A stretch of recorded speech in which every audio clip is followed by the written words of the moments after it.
I heard about you long before we met. What's going on, guys? I'm Zach from Streamin Cashios. Today, we're gonna install some Sumo springs. You can't deny the fact that you are. For our camper van, we knew it was gonna be a little bit on the heavier side. Also, with it being a 170 extended, we knew that there was gonna be something that we needed to install to better help with the load carrying ability and just in general the sway. What we've decided to go with is the Rebel Sumo springs from Super Spring. This is a 2019 Sprinter 170 extended 4x4. I'll link these down in the description below. Pretty simple, straightforward.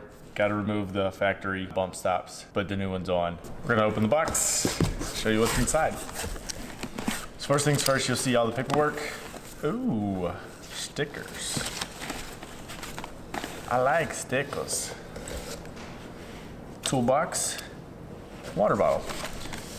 So then you get a little pamphlet about the 30-day warranty, limited 30-day money-back guarantee.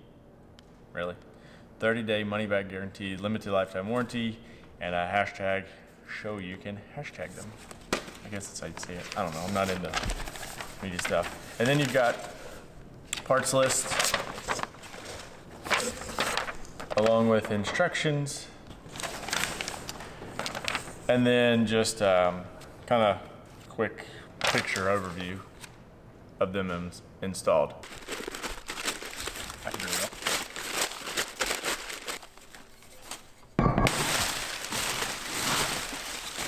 Ribbon at the hat. All right. What we've got here, 51205. This is the upper T bracket with, gosh, these things are beefy. And what's really nice about these is, I think it says it's a closed cell urethane. Never leaks like an airbag could.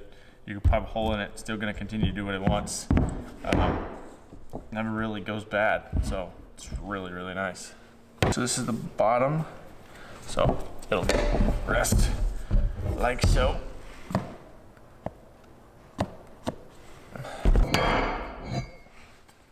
Like this around the axle. It'll fit like that. So what I'll do real quick is just kind of mock it up, show you how it'll work. So obviously it'll come off of the axle like this. Sit like that. This will get bolted on there. That's up top. So that's what it looks like. So I'm pretty sure that it rests, the van will ride on this the whole time. So it'll help with sway, so we're not jumping all over the place. Just sits like this. So it's pretty nice. Pretty nice. So first things first, like I said, I'm gonna go measure fender well. Then we need to jack up the rear of the van. We need to chock the front tires so the van doesn't rock back and forth. We need to jack the rear of the van up so that the axle is just free hanging. Obviously, we're gonna put jack stands. Let's it'll rest on the jack stands. Make sure your jack stands are strong enough, can carry the weight, enough weight of your van. So we're gonna do that. And then we're just gonna start disassembling the old bump stops. So it looks like 36 3/8. So we know that we've already dropped down a little bit because I've already built out a good bit of this van, but we still got a tad bit more to go. Still got ceiling and a couple upper cabinets as the main heavy parts. And also on this side, I've got 2 batteries. We'll have the inverter, a couple other electrical things. So we know it's gonna drop down a little bit more, but we know what the solution is. First things first, after I have chocked the wheels, jacked up the rear end, put it on jack stands. Now we need to remove the factory jounce bumpers from the underside of the frame bump stops. What it says is pulling sideways firmly and rotating them out of the holders. Oh, pulling sideways firmly, rotating them out. Let's see if this will. Nope. Here it goes. Oh yeah. All right, just a little force. Factory gone. Now it says, also remove the factory bump stop spacer blocks from the axle by unbolting the sway bar mount from the axle bracket. Remove the bump stop spacer block and bracket. Then reattach the sway bar mount to the axle bracket. That would be this. So I need to take this off. Or I bet that comes all in one, huh? It's to remove these factory bump stop bottom part with the T50 bit.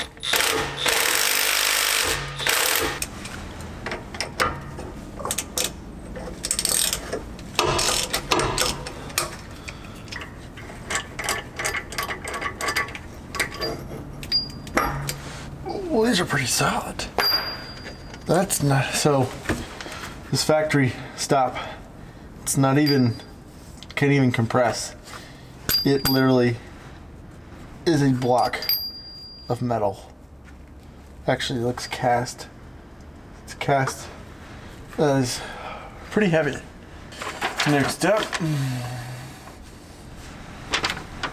Alright, so now that it's all removed, you need to, like I said, take it all apart because it comes together in the box. You need to take the part. T-bracket is going to slide right in here from the rear. And then from the T-bracket, you've got your spacer. And then you've got, so you got your spacer. And you've got your actual mount.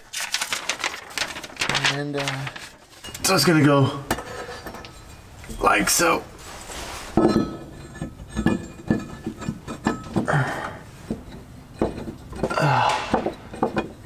This with the two flanges goes on the outside. What I read, it says, attach the upper frame bracket and upper spacer to the upper T bracket using secure tightly. Ensure you orientate the upper frame bracket with the two vertical flanges outside the frame toward the wheel.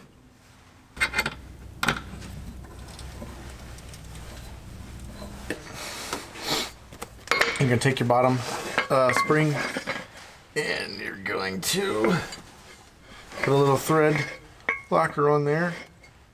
Pretty sure we're going to pick the frontmost hole. Yeah, that's nice and snug. Remove that. What they want you to do along with when you're putting that in place is put the top one.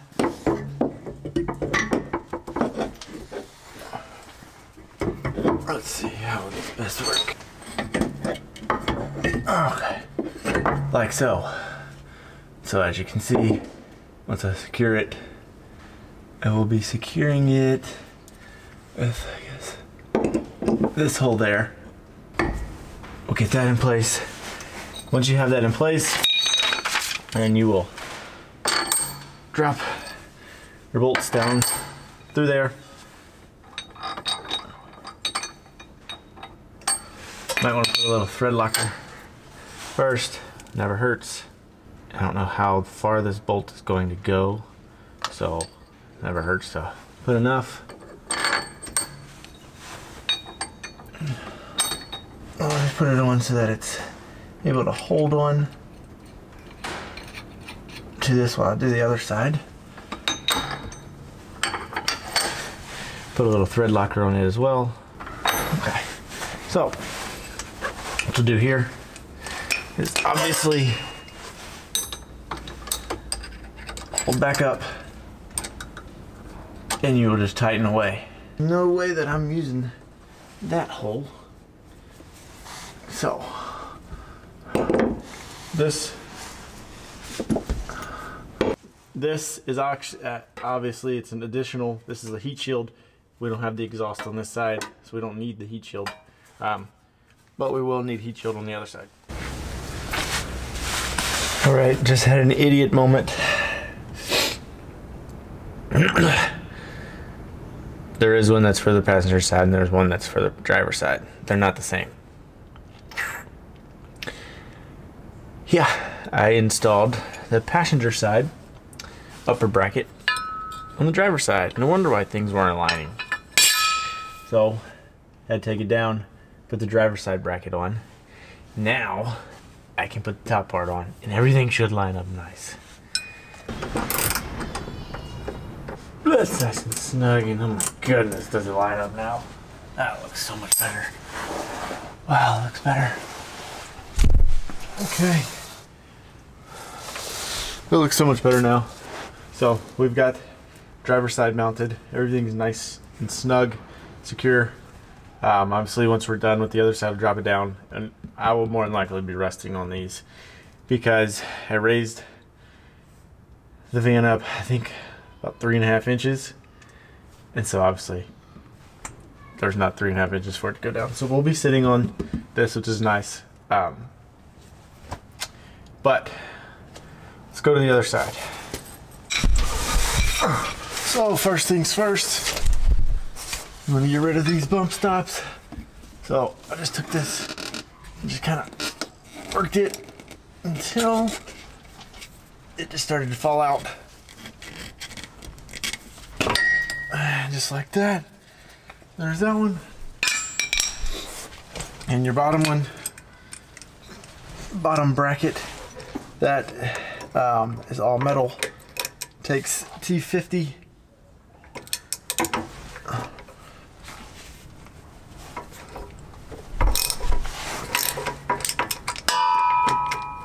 Yeah.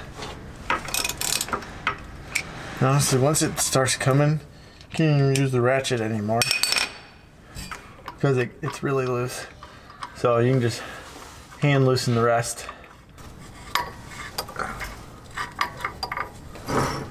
And there's your lower stop. This one, like I said, on the other side, it is straight metal. Your next step is to slide in your T-bracket from the rear. Then from there, you want to find some thread locker. Find your bolts that are going to hold the upper bracket in place. Put some thread locker on there. The kit does come with thread locker. Mine was frozen.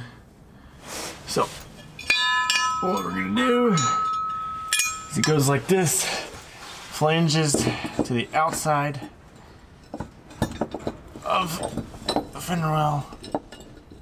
That's kind of in place, but I don't want it dropping on me. So tighten it up a bit. All right, that's in there for now. Get the other one. It's got thread locker on it. Come and secure it. And from there, now it's time to install my lower bracket. So as you can see, flanges to the outside. That's how it's mounted. In order to secure the bottom bracket first, you have to secure the spring, the cushion spring, to the bottom bracket, the lower mount one. Tighten that down, get it snug. Then place the spring like the bracket like so. So it rests on here. As you can see, the bolts, I'll add thread locker to them. Drops down like so. Got your bracket and your nut. Holds like that.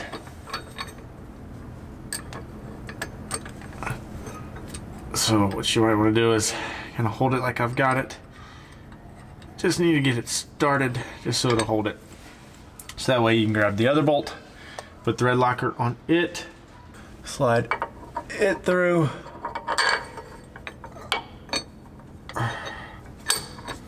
Slide it through, grab the nut, and then the same, just kind of put a little bit of tension on the bolt so that you can start tightening it. So, with that said, now it's time for us to tighten that down. Your 5.5. So what you'll need to do for the top is put your heat shield on. You don't really have to put it on at the moment. First thing what you want to do is get this top bracket spring in place on here. Then you'll come with the shield. And what the shield does is protect the heat from the exhaust hitting on that.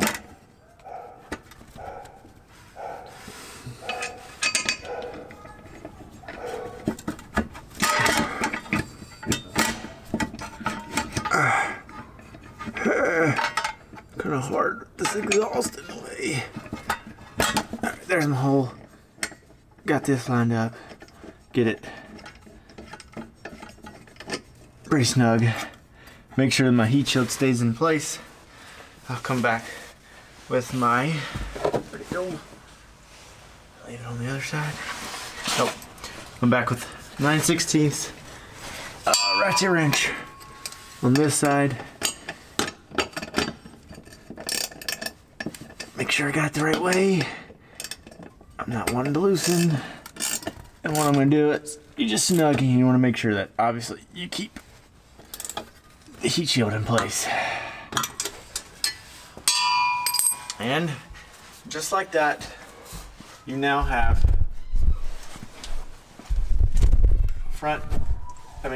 you have left and right, passenger side, driver side, Rebel Sumo springs installed on the rear. Everything's done. Now you just gotta drop everything back down.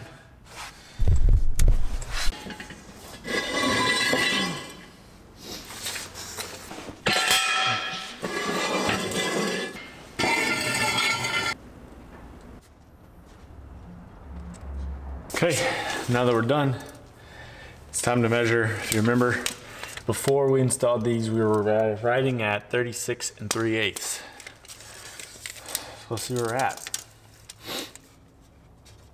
37, and I can give it an 1/8, but 37 1/16. So, I mean, guys, 36 3/8, 36 1/2, 36 5/8, 36 3/4, 36 7/8, 37 1/16. That's almost 3/4 of an inch. I think that helped a lot. So all in all, guys, it's a really quick installation. Would have been quicker, obviously, if I wouldn't have goofed up. Putting the passenger side on took maybe all of 10 minutes. It's just that quick. Once you do one side, the other side just goes much smoother. Did gain, you saw almost 3/4 of an inch in height. It's gonna help with sway. We went with the black ones. The black is the medium to heavy duty. They have blue, light duty, light to medium, medium to heavy black, and then they have the yellow ones. With that said, go check them out. Sumo Springs, Super Springs. Got it on Amazon. If you're not a DIYer, you don't have tools, you can do this. Friends, family, neighbor down the street, they have jacks, they have things, I guarantee you. Hopefully this video helped. With all that said, if you liked the video, give a thumbs up, subscribe to our channel for more van updates, and comment. Thanks guys, stay steady. Someday I will leave you when I've had enough of your beauty.